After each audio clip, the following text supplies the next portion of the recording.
आज हम पढ़ेंगे मिमिक्री के बारे में डॉक्टर योगिता निनामा के द्वारा। हमने जैव विकास के बारे में पहले पढ़ा है।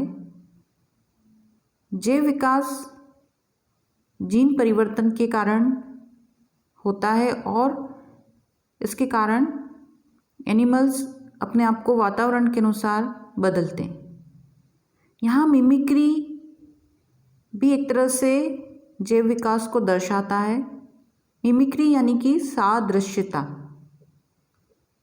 जैसा चित्र में दिखाया गया है कि एनिमल अपने आप को वातावरण के अनुसार बदल देता है। तो सर्वप्रथम अगर हम इसकी परिभाषा की बात करें तो हेनरी डब्ल्यू बेट्स ने 1862 में मिमिक्री के बारे में जानकारी दी थी। उनके अनुसार जब कोई जंतु या प्राणी किसी अन्य प्राणी, वनस्पति अथवा किसी प्राकृतिक वस्तु के कलर, स्ट्रक्चर, शेप आदि के अनुसार बदल जाता है या उसका अनुसरण करता है तो इस प्रकार की क्रिया मिमिक्री कहलाती है। मिमिक्री में दो प्रकार के जंतु होंगे। एक मिमिक कहलाएगा जो दूसरे प्राणी के अनुसार रंग, रूप और आकार के मिमिक्री करता है। दूसरा होता है मॉडल।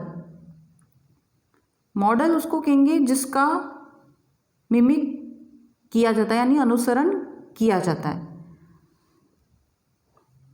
दूसरे शब्दों में हम मिमिक्री की परिभाषा देंगे। In evolutionary biology mimicry is an evolved resemblance between an organism and another object, often an organism of another species.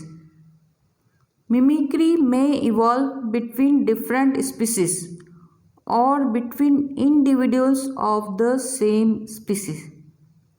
This resemblance confers an advantage such as protection from predation upon one or both organism by which the organism received the ultimate agent of natural selection.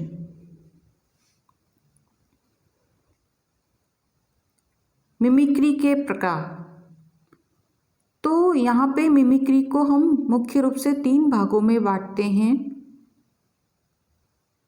रक्षात्मक mimicry, आक्रमणकारी mimicry और तीसरा सचेत या चैतन्य mimicry.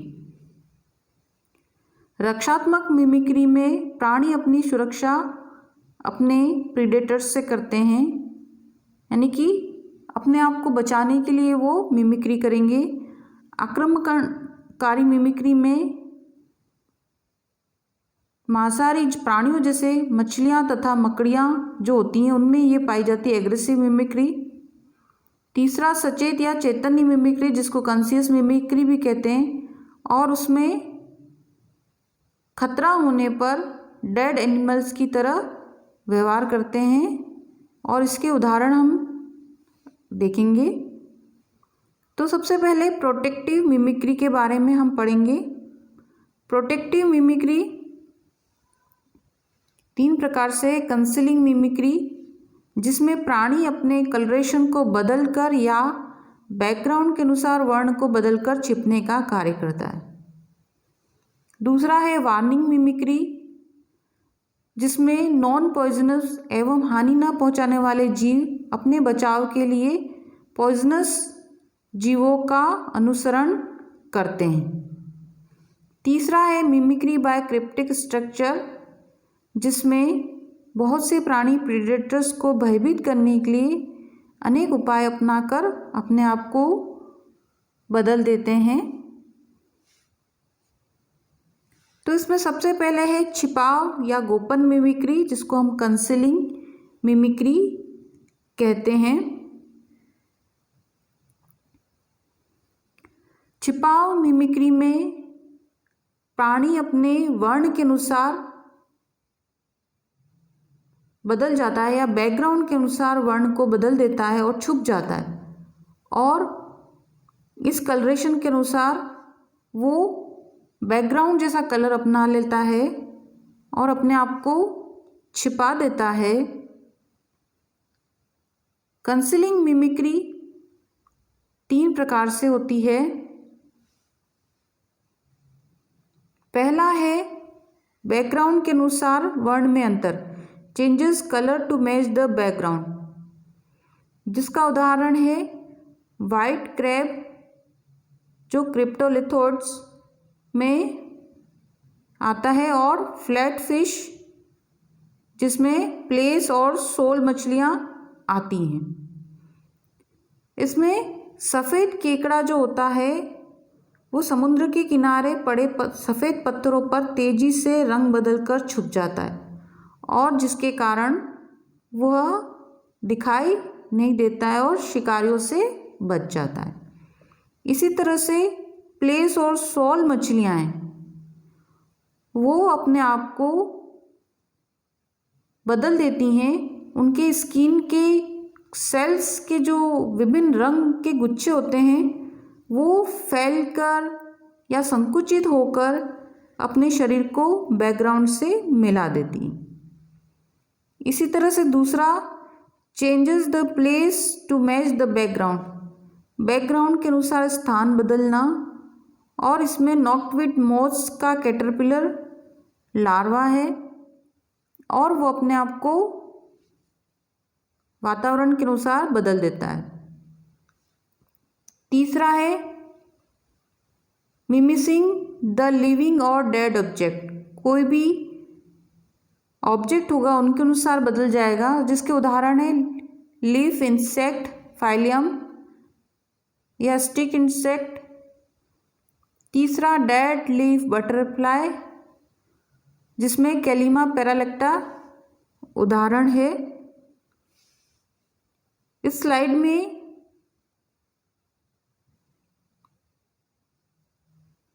ये pine needles हैं और इन pine needles में जो कैटरपिलर लार्वा है वो अपने आप को कंसील कर रहा है, छुपा रहा है, और जिस तरह से पाइन की लीव्स हैं उसी प्रकार से उसके शरीर पर ग्रीन कलर है, सफ़ेद धारियाँ हैं और उसका माउथ जो है वो प्रारंभ में नीले हरे रंग का होता है और इसके कारण ये पहचानना मुश्किल होता है। नॉक्टविड मोथ का कैटरपिलर लार्वा है जो अपने आप को कंसील कर रहा है। इस स्लाइड में हम देखेंगे बहुत सारे चित्र की सहायता से हम समझेंगे। ये वाइट क्रैब है जो पत्थरों में छुप जाता है। दूसरा उदाहरण है प्लेस मछली, ये सोल मछली है जो अपने आप को रेती में, सैंड में बदल रही है।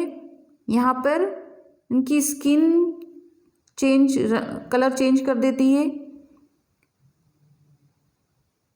अगला चित्र है स्टिक इंसेक्ट का, जिसमें जो कीट एक सूखी लकड़ी के समान दिखाई देता है जैसा चित्र में दिखाई दे रहा है, और उसका शरीर लंबा पतला तथा टांगे पेड़ों की टहनियों जैसी होती हैं। इस प्रकार से ये पेड़ों की टहनियों पर धीमी गति से चलता है जिससे इसे पहचानने में प्रेडेटर्स को कठिनाइयाँ होती हैं। दूसरा है लीफ इंसेक्ट। लीफ इंसेक्ट बिल्कुल पत्ती के कलर जैसा हो जाता है जिसको हम फाइलियम कहते हैं। इस कीट का शरीर एवं टांगे चपटी तथा चौड़ी होती हैं जिसमें पीले रंग के धब्बे पाए जाते हैं, जिसके कारण यह पेड़ की शाखाओं पर हरी पत्ती के समान दिखाई देता है जैसा चित्र में दिख रहा है। तो ये लीफ इंसेक्ट है। लास्ट है dead leaf butterfly.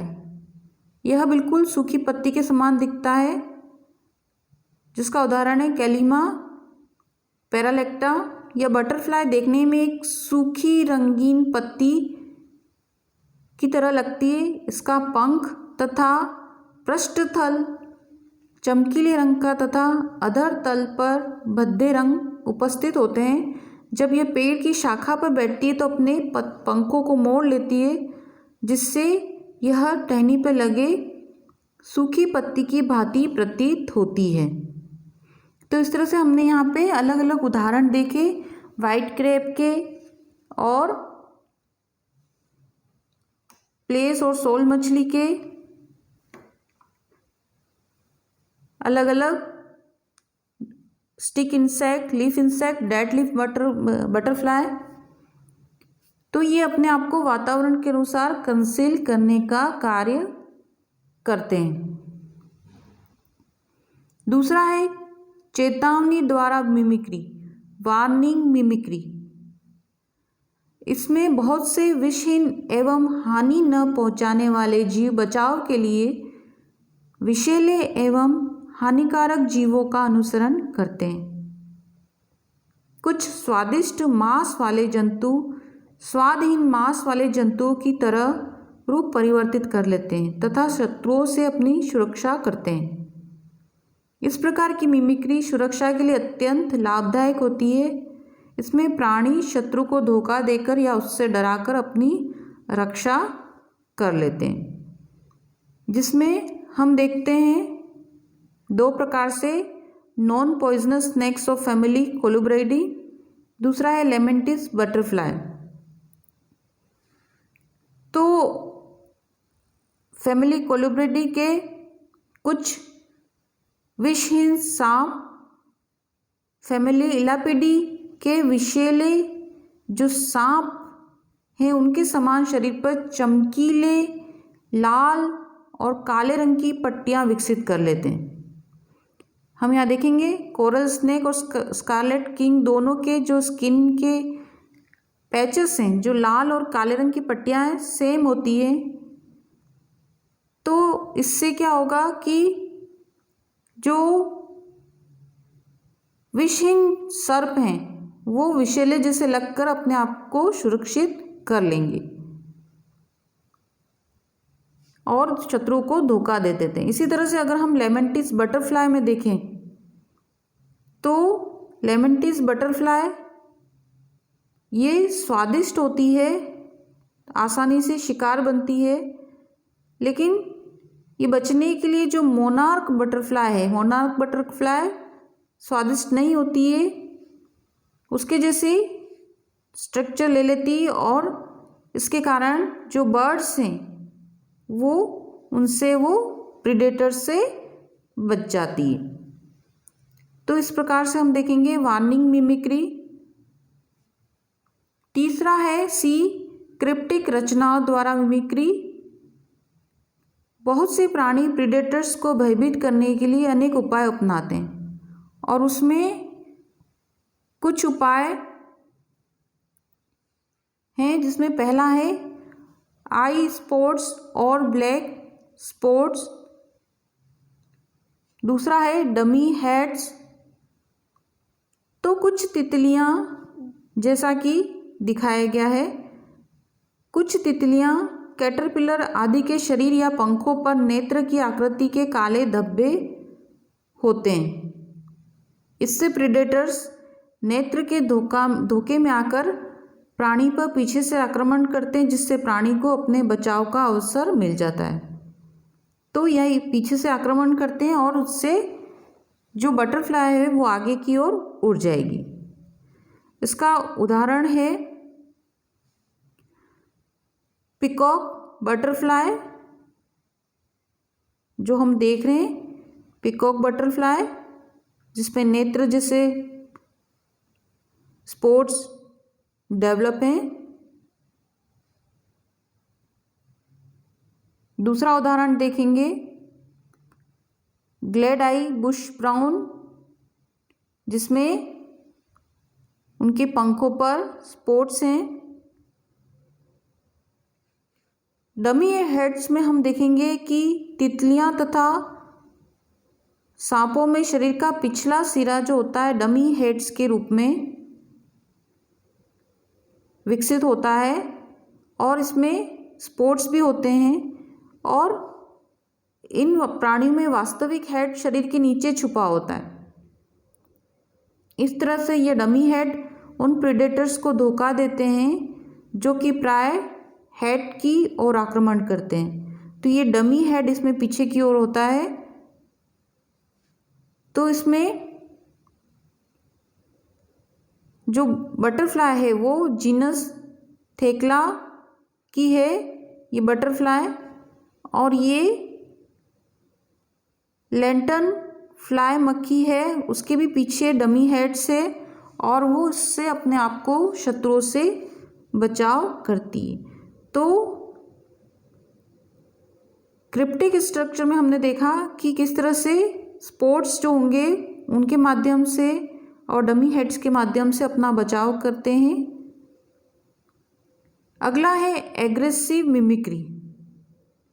Aggressive mimicry मतलब आक्रमणकारी मिमिक्री, जिसमें प्रायः मांसाहारी जो प्राणी होते हैं उसमें ये पाई जाती है। और इसमें दो प्रकार से इसमें मिमिक्री पाई जाती है, कंसीलिंग यानी छिपने की प्रवृत्ति, दूसरा एलुरिंग मिमिक्री जिसमें आकर्षण की प्रवृत्ति होती है, आकर्षण के द्वारा वो मिमिक्री करेंगे। सबसे पहले हम छिपने की मिमिक्री के बारे में देखते हैं। कुछ प्राणी इस प्रकार के रंग विकसित कर लेते हैं कि आसपास के वातावरण में मिल जाते हैं, जैसे कि जॉन टेल्ड हॉक जो एक प्रकार से बाज है, हॉक है, और इसकी आकृति तथा रंग वल्चर से अत्यधिक समानता रखती है। और उसके कारण क्या होता है, ये वल्चर के साथ ही उड़ते हैं तथा शिकार मिलने पर समूह से बाहर आकर शिकार करते हैं। क्योंकि वल्चर छोटे प्राणियों पर शिकार नहीं करते, तो ये धोखा देके उनके साथ समानता का लाभ उठाकर छोटे प्राणियों को अपना शिकार बना लेते हैं। इसी तरह से एलुरिंग मिमिक्री, जिसमें हम देखेंगे आकर्षित करने की प्रवृत्ति होती। हम तीनों चित्र देख रहे हैं जो अट्रैक्टिव शेप में दिखाई दे रहे हैं। इसमें कुछ प्राणी अपने शिकार को आकर्षित करने हेतु विशिष्ट संरचनाओं द्वारा आसपास के वातावरण के साथ मिश्रित हो जाते हैं,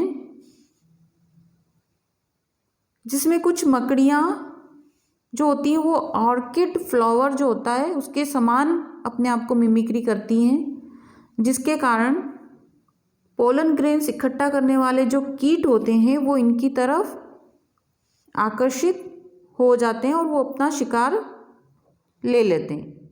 इसी तरह से हम उदाहरण देखते हैं एंगलर फिश जो दिखाई दे रहा है, जिसको लोफियस फिश भी कहते हैं। यह जो समुद्री मछली होती है उसके ऊपर होंठ के किनारे पर आँखों के सामने पर कुछ ही दूरी पर डोर्सल फिन का फिन रे होता है। इल्यूसियम बॉल तथा सॉकेट जॉइंट के समान ये स्वतंत्र गति करता है जो आगे पीछे होता है। इसके स्वतंत्र सिरे पर चारे के रूप में एक मांसल भाग होता है, चारे के रूप में दिखाई देता है। जब कोई दूसरी छोटी मछली आकर्षित होकर इस मांसल भाग को चारा समझकर अपना निशाना बनाती है तो एंगलर फिश तुरंत उससे अपना शिकार बना लेती है। तो इस तरह से हम देखते हैं कि एग्रेसिव मिमिक्री शिकार को लेने के लिए होती है। अगली है कॉन्शियस मिमिक्री, जो दो प्रकार से है और इसमें जो प्राणी होगा वो अपने आप को खतरा होने पर जो डेड एनिमल होता है उसके जैसे बिहेव करेगा और अपने आप को बचाएगा, यानी कि सचेत मिमिक्री जिसको हम कहते हैं, जो दो प्रकार से होगी। हार्ड बॉडीड बीटल्स में होगी, दूसरा अमेरिकन अपोसम में होगी। जो हार्ड बॉडीड बीटल होगा, अगर कोई शत्रु आक्रमण करेगा तो वो चिकने कंकड़ के समान पड़ा रहेगा। इसी तरह से अपोसम जो होता है, यह खतरा होने पर डेड एनिमल की तरह पड़ा रहता है और जो शिकारी होगा वो उसको मृत समझकर उसको छोड़ देगा और ये बच जाएगा। तो ये कॉन्शियस मिमिक्री कहलाएगा। तो अभी तक हमने देखा कि अलग अलग प्रकार से मिमिक्री करते हैं एनिमल्स, लेकिन कुछ मिमिक्री जो वैज्ञानिकों द्वारा बताई गई उनके नाम से ही प्रसिद्ध है। उसमें पहली है बेट्सियन मिमिक्री। बेट्सियन मिमिक्री को सर्वप्रथम बेट्स ने बताया था, इसलिए उनके नाम से इनका नामकरण रखा गया। और जैसा हमने पहले भी बात की थी, ये स्वादिष्ट तथा असुरक्षित प्राणी जो होते हैं वह बिना स्वाद वाले तथा सुरक्षित प्राणियों का अनुसरण करते, जैसे कि विसरी जो है पैलेटेबल स्पीसीज है और मोनार्क बटरफ्लाई जो डिसटेस्टफुल स्पीसीज है। और इस कारण से जो स्वादिष्ट लेमन टी बटरफ्लाई है वो अपने आप को उसके साथ मोनार्क के साथ रह के प्रेडेटर बर्ड्स के से बच जाती है, जिससे बर्ड्स धोखा खा जाते हैं। तो केवल कलर सेम होने से जो खाई जाने वाली स्पीसीज है वो अपनी जाति की जो संख्या है उसको बचाए रखती है। तो ये बेट्सियन मिमिक्री कहलाता है। इसी तरह से मुल्लेरियन मिमिक्री, इसमें दो अस्वादिष्ट स्पीसीज एक दूसरे से मिलती है, जैसे कि न्यूचिड मॉथ वास्प के समान दिखाई देता है।